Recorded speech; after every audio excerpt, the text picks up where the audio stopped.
Le Grand Matin Sud Radio, 7h-10h, Patrick Roger, Cécile de Ménibus. Sud Radio, présidentielle 2022. La vérité en face. 9h34, la vérité en face, 27 chefs d'État aujourd'hui à Versailles, le sommet de Versailles. Peut-on espérer une Europe renforcée, plus puissante? Pour en parler ce matin, Florent Parmentier est avec nous. Bonjour, bienvenue. Bonjour. Secrétaire général du CEVIPOF Sciences Po, chercheur associé au Centre de géopolitique d'HEC, et avec nous aussi Jean Quatremer. Bonjour, bienvenue.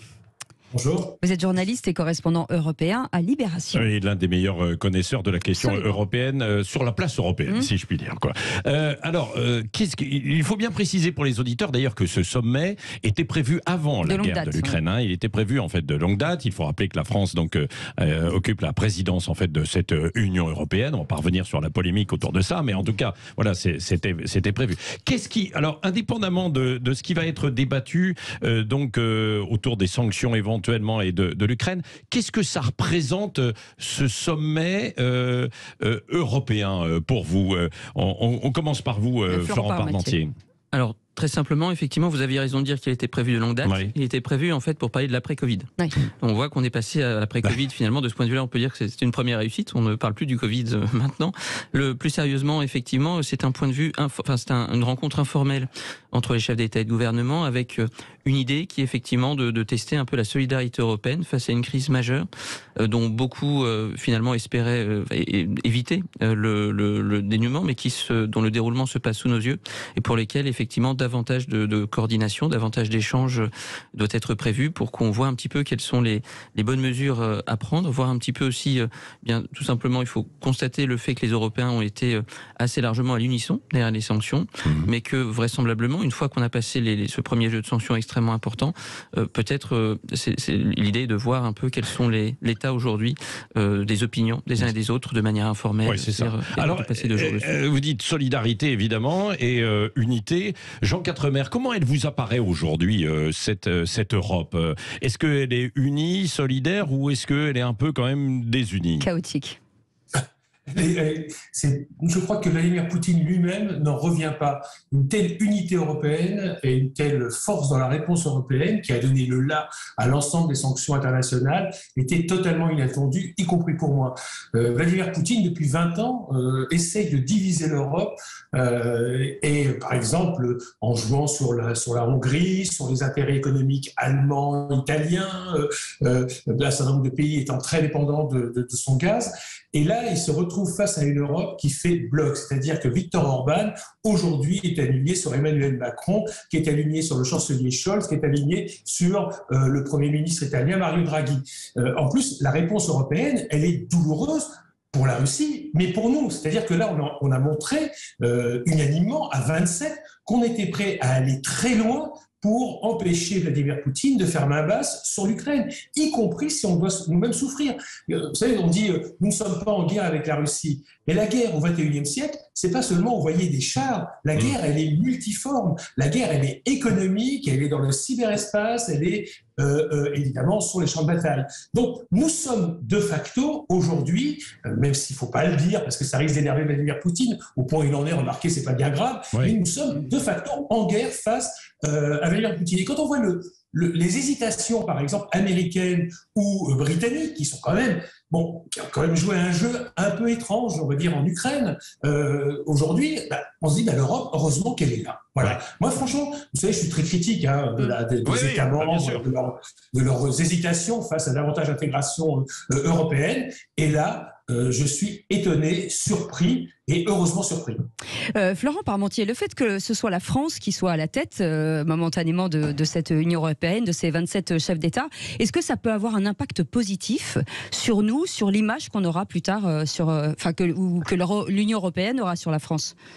Alors, ce qu'il faut voir, c'est que la France était déjà à la tête de la présidence tournante de l'Union européenne en 2008, au moment où il y avait la guerre en Géorgie, qui n'avait duré à l'époque que 6 jours, au mois d'août 2008.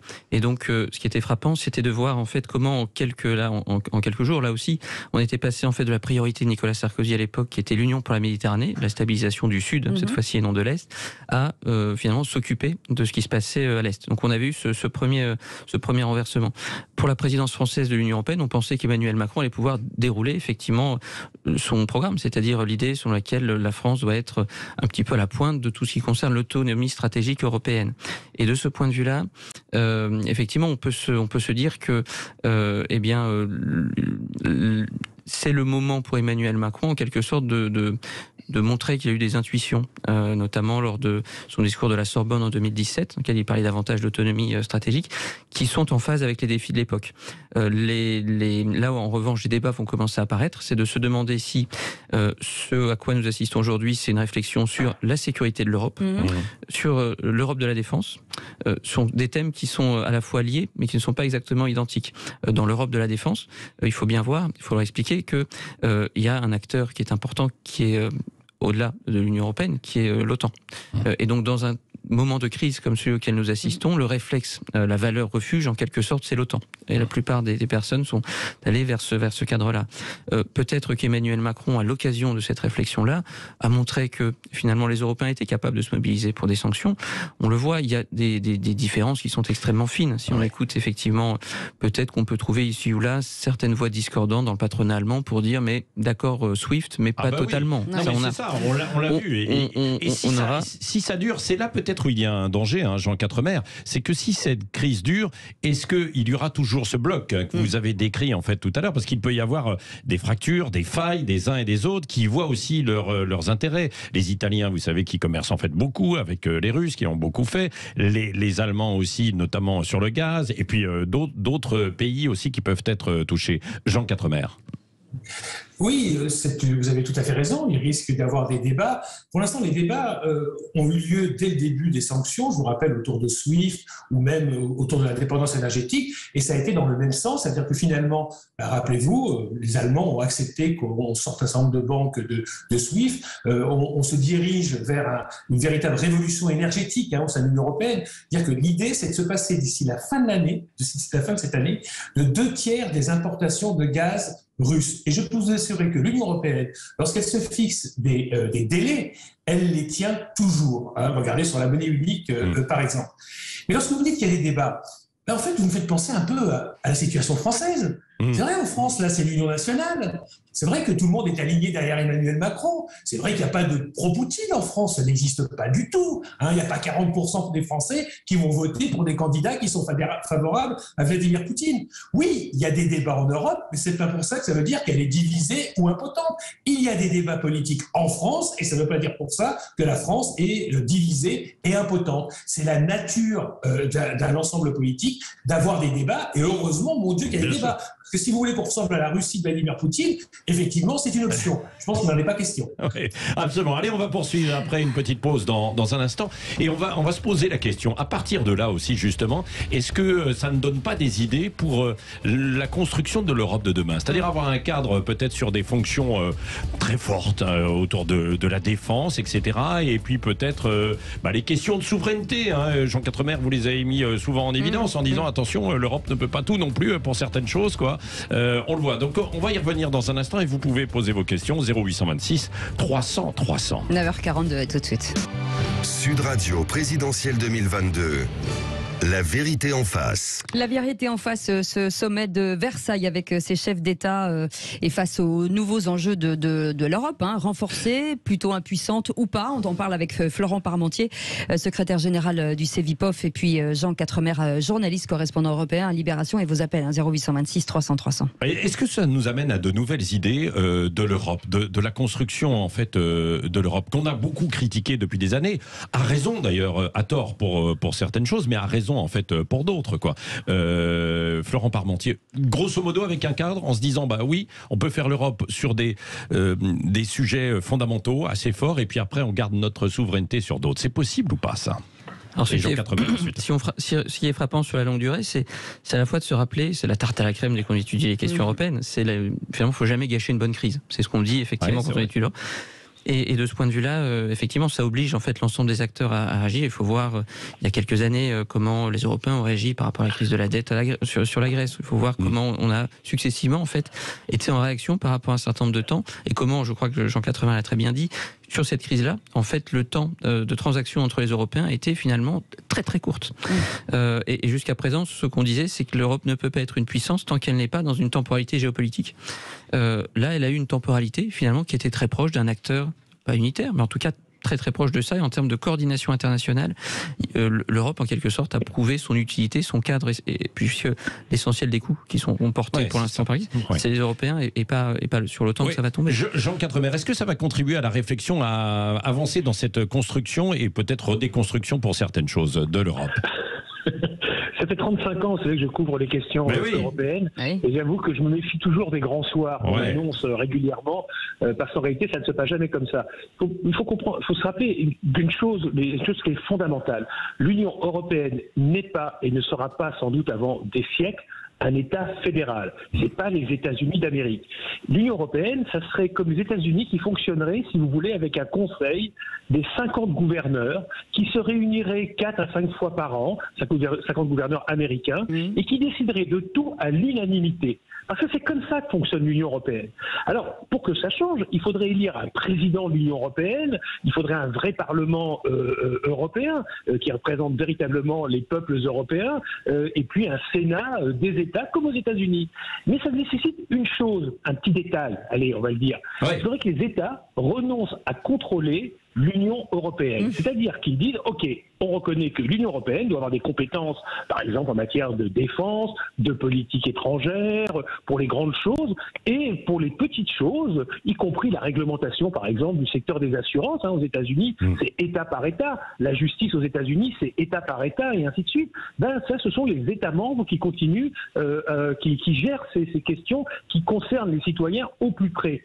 Mais ça nécessite qu'Emmanuel Macron, le chancelier Scholz, accepte qu'ils doivent laisser la place au président de l'Union européenne élu au suffrage universel. Et ça, je peux vous parier que c'est pas demain la veille. Et d'ailleurs, le sommet de Versailles dont vous parliez tout à l'heure, regardez, il avait été prévu pour une période de paix, le retour de la croissance après le Covid. Et qu'est-ce que fait Emmanuel Macron? Il organise en majesté, un mois avant la présidentielle, un grand sommet européen informel qu'il ne préside pas lui-même, parce que le président, personne ne le sait, c'est du président du Conseil européen, c'est Charles Michel qui gère le Conseil européen des chefs d'État de gouvernement. Et il les reçoit à Versailles. À Versailles. Je veux dire, on est en guerre. L'Ukraine aujourd'hui, c'est complètement, mais c'est quelque chose qui ne va pas. Les Ukrainiens souffrent, etc. Et nous, on va donner ce spectacle des chefs d'État et de gouvernement qui se réunissent dans un cadre somptueux, hors du temps, Versailles. Parce que c'est ça l'Europe, c'est la mise en scène du pouvoir et de la puissance des États. Mais est-ce que ça va avoir un impact, justement, ce sommet de Versailles sur Vladimir Poutine, ce côté fastueux, union sacrée, d'essayer de faire trembler la Russie? Ne riez pas. La question s'arrête à moi. Oui, c'est vous, Jean Quatremer. Oui, vous, et puis ensuite Florent Parmentier. Non, alors là, il faudrait entrer dans la tête de Vladimir Poutine, outre que l'idée est assez peu ragoûtante. C'est vrai qu'on ne sait pas, le personnage nous a grandement surpris, parce que le Vladimir Poutine d'aujourd'hui et le Vladimir Poutine d'il y a 20 ans sont deux personnages totalement différents. Il y a une très bonne interview d'un journaliste britannique dans le Figaro ce matin, Ben Judah, qui connaît bien la Russie, qui connaît bien Vladimir Poutine, et qui montre comment Vladimir Poutine a changé au fil du temps et qu'on n'a pas vu ce changement, et notamment un changement qui est dû à la crise du Covid, où il a accru son isolement et sa paranoïa à l'égard du monde extérieur. Donc est-ce qu'on peut avoir une influence sur Vladimir Poutine? Moi, personnellement, je ne le pense pas. Je pense que Emmanuel Macron a raison de l'appeler jour après jour. Il a raison de se faire humilier, tant pis, parce qu'il faut maintenir le dialogue, aussi ténu soit-il, avec un dirigeant qui manifestement est totalement hors sol. Alors le sommet de Versailles, je pense que pour l'instant, c'est pas un sujet qui va véritablement le préoccuper. Ce sera plutôt effectivement l'évolution sur le terrain et à terme l'évolution de l'économie russe qui pour l'instant est en train de plonger, comme vous le savez tous. Ouais, et Florent Parmentier, pourtant, il a été surpris un petit peu, quand même. Oui, évidemment. Je pense qu'il a été surpris, on l'avait dit un peu plus tôt, par la force, la rapidité, effectivement, des sanctions qui ont été prises. Avec toujours ce même piège, c'est qu'il faut rappeler que les sanctions sont un moyen et pas une fin. Donc une fois qu'on s'est mis d'accord sur des sanctions, il faut effectivement vérifier l'efficacité, et ça dépend d'un élément qui est en réalité le consentement à payer de la personne qui est sanctionnée, du consentement aussi en l'occurrence des personnes qui ont pris les sanctions. Ce qui est certain, c'est qu'une sanction, qu'est-ce que c'est pour qu'elle soit efficace? C'est trois choses. Il faut à la fois qu'elle soit rapidement prise, il faut qu'elle fasse des effets également rapides, il faut que ce soit important en termes d'engagement, il faut que ce soit suffisamment ciblé. Ce sont les trois éléments. Là, en l'occurrence, effectivement, on est sur ce point-là. Après, se posera aussi la question, parce qu'il faut mener une guerre, il faut aussi à un moment gagner la paix, il faudra se demander à quelles conditions on sortira de ce type de sanctions, et de se demander si sortir des sanctions, ça peut se faire dans un objectif de paix, auquel cas il faut le considérer, ou pas. Et dans ce cas, il faudra tout simplement qu'elle s'étende dans le temps et qu'on soit sur ce plan-là. Mais la sortie des sanctions est toujours une question beaucoup plus difficile. Ce sommet, il a trois vocations, en réalité, pour les Européens. Le premier, c'est de rappeler qu'il y a une coalition d'États européens qui sont radicalement en guerre contre ce qu'ils considèrent comme une guerre d'agression.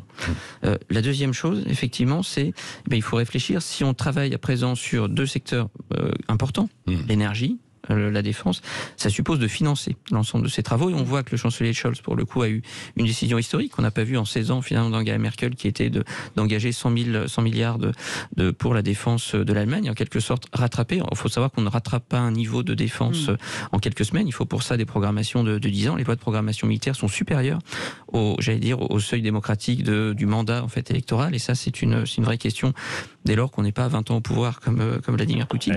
Et puis il y a un troisième élément, au-delà finalement du rassemblement, au-delà du financement de cette transformation, c'est la mise en œuvre. Et donc comment on fait effectivement pour transférer ça? Je suis tout à fait d'accord avec Jean Quatremer quand il dit qu'il n'y a pas de grand soir, etc.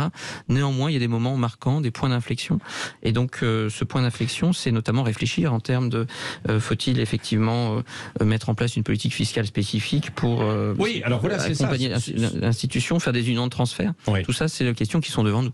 Devant nous. Mais il y a une question très concrète. Tiens, prenons un cas d'école, l'énergie. C'est-à-dire que finalement, on devrait avoir des compétences peut-être au niveau européen sur la politique, sur notre politique énergétique, et ensuite localement prendre en fait des mesures, comme par exemple les idées de baisse de taxes ou pas sur l'essence en fonction des pays. C'est à ça qu'elle pourrait ressembler en fait l'Europe, Florent Parmentier, et ensuite Jean Quatremer.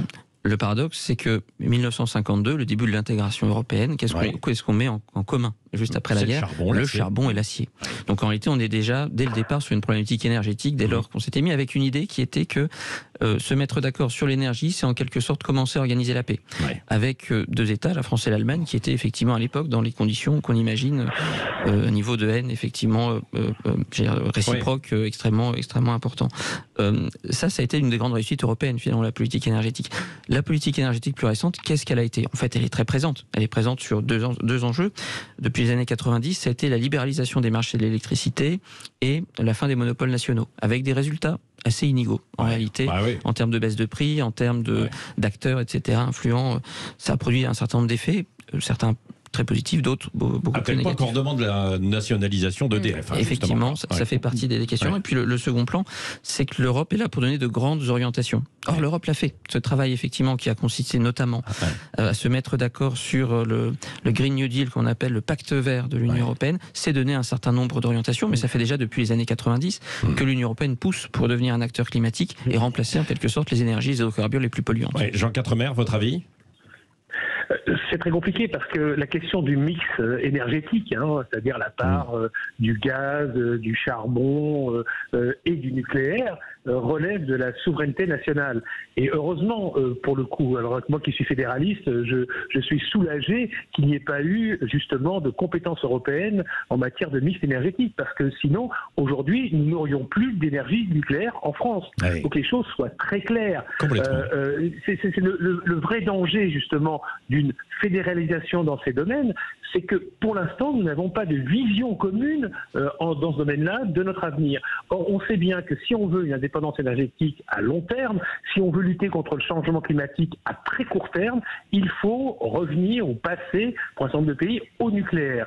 Et ça, c'est un tabou européen absolu. Donc heureusement que les États ont dans ce domaine-là encore leurs compétences. Donc, vous voyez, il faut toujours se méfier. Dire ça va aller mieux si c'est géré au sommet. En fait, pas toujours. Non. Merci beaucoup, Jean Quatremer, donc pour votre analyse, journaliste correspondant européen à Libération, et Florent Parmentier, secrétaire général du Cevipof Sciences Po et chercheur également à HEC. HEC, absolument. Merci.